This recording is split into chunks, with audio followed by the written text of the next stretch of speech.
बिस्मिल्लाहिर्रहमानिर्रहीम। अस्सलाम वालेकुम स्टूडेंट्स। आज हम एक्सरसाइज 1.2 का क्वेश्चन नंबर 2 सॉल्व कर रहे हैं। इसका टाइटल है सिंप्लीफिकेशन। सिंप्लीफिकेशन आपके सामने क्वेश्चन लिखा हुआ है। हम ऐसे क्वेश्चंस की करने जा रहे हैं जिनमें बेस एक्सपोनेंट सिस्टम इन्वॉल्व होता है। ये 25 आपकी बेस है, आपके सामने बेस है और n+1 25 का एक्सपोनेंट है। लाइकवाइज यहाँ 25 बेस है मगर इसका एक्सपोनेंट 1 है, ठीक है। यहाँ 1 हम शो नहीं करते। लाइकवाइज अगर डिनोमिनेटर में आ जाएँ तो f बेस और इसका एक्सपोनेंट 2n+3, लाइकवाइज 5 बेस 1 उसका exponent, 25 is base and exponent is n+1।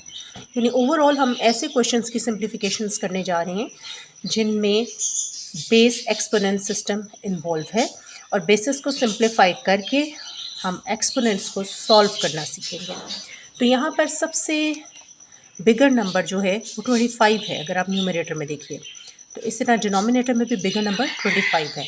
तो सिंप्लीफिकेशंस के ऐसे क्वेश्चंस जिनमें हमने बेसिस को सिंप्लीफाई करके एक्सपोनेंट्स को सॉल्व करना होता है, बेसिस को सिंप्लीफाई करके एक्सपोनेंट्स को सॉल्व करना होता है, वहाँ तमाम बड़ी बेसिस को आप छोटे छोटे फैक्टर्स में डिवाइड कर लेते हो। जैसे हमारी सबसे बड़ी जो यहाँ बेस है वो 25 है। बाज़ ऐसे क्वेश्चंस होंगे जिनमें बेसिस 2 से 3 होंगी जिनको आप ये सिंप्लीफाई करना होगा और उनके एक्सपोनेंट्स बनाने होंगे। तो यहाँ हम 25 के फैक्टर्स आपके सामने बना रही हैं। वैसे ये बनाना कोई मुश्किल नहीं है। 5 ज़ा 25, 5 1 ज़ा 5। मैंने अपने लेक्चर नंबर 1 और 2 में ये चीज़ डिटेल से आपको बताई थी कि हमारा बेसिक मकसद उन स्टूडेंट्स के कॉन्सेप्ट्स क्लियर करना है जिन्होंने मैथमेटिक्स के बेसिक कॉन्सेप्ट्स को कभी गो थ्रू नहीं किया। उन्होंने सिर्फ क्वेश्चन सॉल्व करने वाली बात की है। तो फैक्टर्स बनाते हुए 25 को आप 5 पे डिवाइड करें एक्चुअली, यानी आप कैलकुलेटर पे 25 डिवाइडेड बाय 5 करोगे जिससे आंसर आएगा 5। अब 5 किस टेबल में आता है, वो अपने ही टेबल में आता है क्योंकि 5 एक प्राइम नंबर है। तो 5 1 ज़ा 5, तो इसमें आपके पास 2 टाइम्स 5 आया है, यानी 5 multiply by 5। Can we write it as 5 square? बिल्कुल। यहाँ 5 2 टाइम्स है, हमने इसे 5 स्क्वायर यानी 5 की पावर या 5 का एक्सपोनेंट 2 फॉर्म में लिख दिया। Now base is 5 and exponent और पावर इज़ 2। अब जहाँ जहाँ आपको 25 नज़र आ रहा है क्वेश्चन में, वहाँ वहाँ आप 5 की पावर 2 यानी 5 एक्सपोनेंट 2 पुट कर दें। जैसे कि बिल्कुल यहाँ पर इसके नीचे 5 square n+1 minus 5 square 5 2n divided by denominator 5 raise to power 2n+3 minus 5 square 25 की जगह n+1। अब बहुत से ऐसे पार्ट्स हैं हमारे जिनमें एक एक्सपोनेंट ब्रैकेट के अंदर और एक बाहर है। ये दोनों एक्सपोनेंट्स आपस में मल्टीप्लाई हो जाते हैं।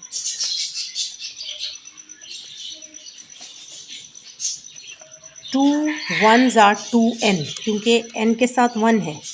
2 1 ज़ा 2n, सेंटर का प्लस साइन, 2 1 ज़ा 2 माइनस 5 स्क्वायर डॉट मतलब into means multiply divided by, पहले हम तमाम एक्सपोनेंट्स सिंप्लीफाई कर रहे हैं।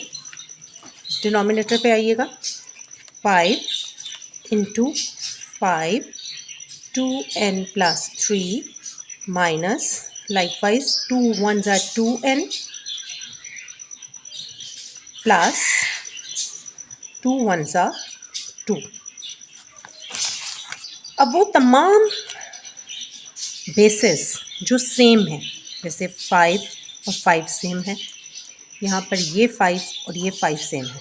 अब आप ये भी कह सकते हैं कि जी ये भी तो 5 है, आप इन दोनों के साथ इनको इंक्लूड क्यों नहीं करें?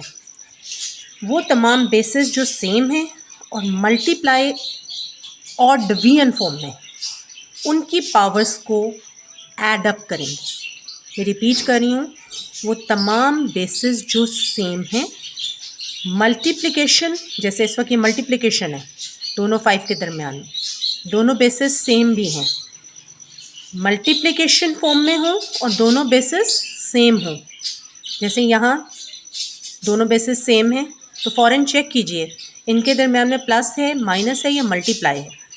अगर दोनों बेसिस सेम हैं, जैसे कि यहाँ भी सेम है, और इनके दरमियान में प्लस माइनस मल्टीप्लाई और डिवाइड में से कौन सा साइन होगा कि ये दोनों बेसिस एडअप हो जाएंगी, तो वो होगा मल्टीप्लाई का साइन।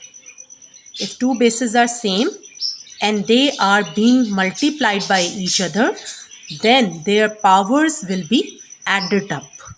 चलें जी, इनकी पावर्स को हम ऐड करते हैं। 5 इसकी पावर है बच्चों 1, 1 प्लस 2n प्लस 2, सेंटर का माइनस, ये दोनों जी बेसिस सेम है, इनकी पावर्स को ऐडअप करेंगे क्योंकि इनके दरम्यान में मल्टीप्लाई का साइन है, ये अभी हमने डिस्कस किया। 2 प्लस 2n डिवाइडेड बाय 5, इसकी पावर जी 1 है, 1 प्लस 2n प्लस 3 माइनस, ये ऑलरेडी सिंगल बेस है। चलें जी, इनको मज़ीद सिंप्लीफाई करते हैं। 5 2n एज इट इज़, क्योंकि 2n जैसा और कोई यहाँ टर्म नहीं है, कांस्टेंट कांस्टेंट में सॉल्व हो रहा है। 2 प्लस 1 ये लाइक टर्म्स हैं। 3 यहाँ पर जी 2n plus 2 divided by 2n plus 4, like terms are always solve, ये अनलाइक टर्म है, n में ही सॉल्व होगा। 2n plus 4 minus 2n plus 2। अब थोड़ी देर पहले हमने ये चीज़ डिस्कस की थी कि कहीं भी आपको दो बेसिस सेम नज़र आएँ तो फ़ौरन चेक करें इनके दरमियान में प्लस है, माइनस है या मल्टीप्लाई है। अगर मल्टीप्लाई है तो उनकी पावर्स को आपने एडअप कर देना है, और अगर प्लस माइनस है तो फिर उनकी पावर्स एडअप नहीं होंगी, बल्कि एक टेक्निक अडॉप्ट होगी जिसको हम कहते हैं कॉमन, टेकिंग कॉमन। अब न्यूमरेटर में से चेक करें क्या कॉमन है। न्यूमरेटर में सबसे पहले कॉमन 5 की power 2n,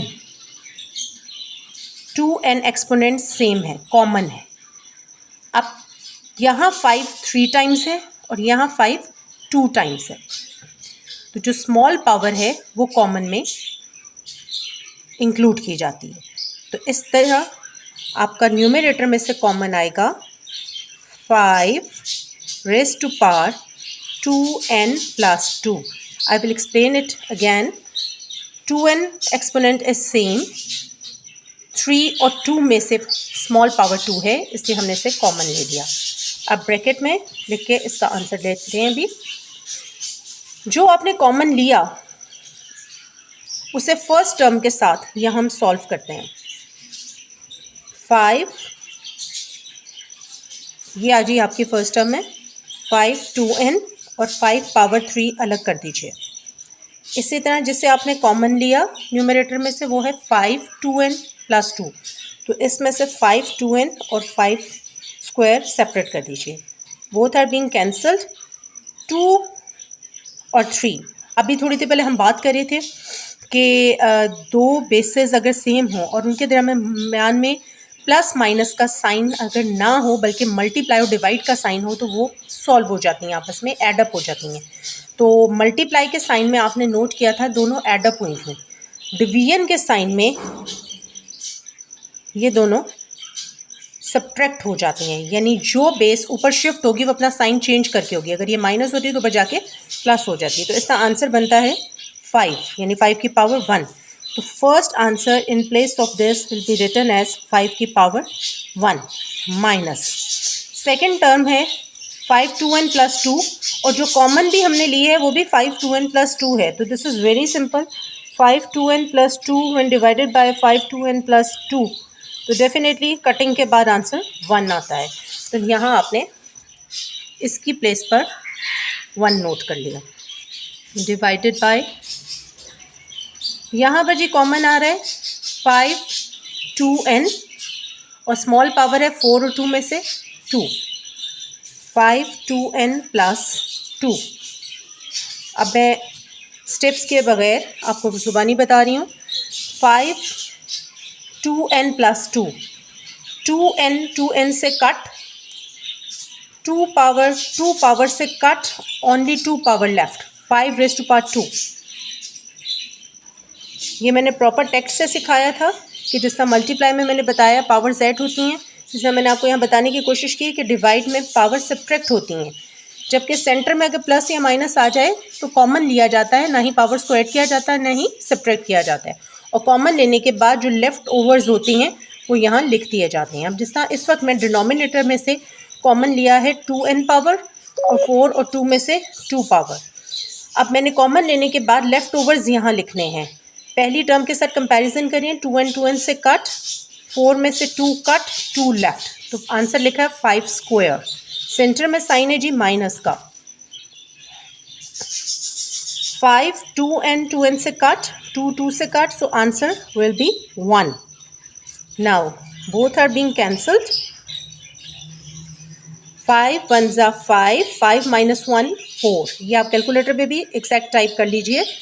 5 minus 1 4 divided by 5 square, calculator पे टाइप करें 25, 25 minus 1 24, 4 1s are 4, 4 6s are 24.